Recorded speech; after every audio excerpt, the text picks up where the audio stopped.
Hello friends, ഇന്നൊരു ഉള്ളിയുടെ ഇല വെച്ചിട്ടുള്ള ഒരു തോരനാണ് ഞാൻ ഉണ്ടാക്കാൻ പോകുന്നത്. അപ്പോൾ ഞാനിത് നേരത്തെ കണ്ടിട്ടില്ല. അപ്പോൾ ഞങ്ങളുടെ നാട്ടിലൊക്കെ കിട്ടുന്നതെന്ന് വെച്ചാൽ ഉള്ളിയുടെ പൂവാണ്. അപ്പോൾ അത് കുറച്ച് ഹാർഡായിരിക്കും നമ്മൾ തോരനൊക്കെ വെച്ച് വരുമ്പോൾ. അപ്പോൾ ഇന്ന് ഇത് ഞാൻ ആദ്യമായിട്ട് കാണുന്നതുകൊണ്ട് തന്നെ ഞാനൊരു തോരനെ എനിക്കറിയാം. ഇതിൻ്റെ റെസിപ്പി വേറെ എന്തെങ്കിലും ഉണ്ടെങ്കിൽ നിങ്ങൾ ഇതിൽ കമൻറ്റ് ചെയ്യണം. അപ്പോൾ ഉള്ളിയുടെ തോരനാണ് വയ്ക്കുന്നതെങ്കിൽ, പൂ തോരനാണ് വയ്ക്കുന്നതെങ്കിൽ അതിൽ നമ്മൾ സവാള എക്സ്ട്രാ ആഡ് ചെയ്യേണ്ടി വരും.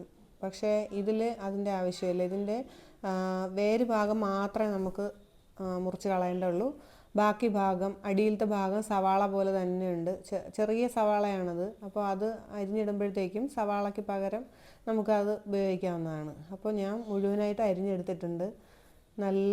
നമ്മൾ സവാള അരിയുന്നത് പോലെ തന്നെ നല്ല എരിവുണ്ട്, കണ്ണൊക്കെ നനയുന്നുണ്ട്.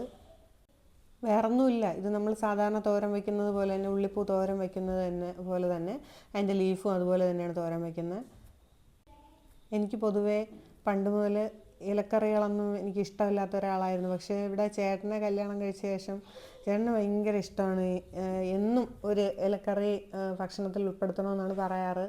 പക്ഷേ എനിക്ക് ആദ്യമൊന്നും ഇഷ്ടമല്ലായിരുന്നു. പക്ഷേ ഇപ്പോൾ എന്താണെന്ന് അറിഞ്ഞില്ല, നമ്മൾ വലുതായി വരുമ്പോഴും പ്രായം കൂടി വരുമ്പോഴും അത് കുറേ കാര്യങ്ങൾ നമ്മൾ ഇഷ്ടമാവുമെന്ന് വിചാരിക്കൂലേ, അങ്ങനെ ഇപ്പോൾ ഇതും ഇഷ്ടമായി.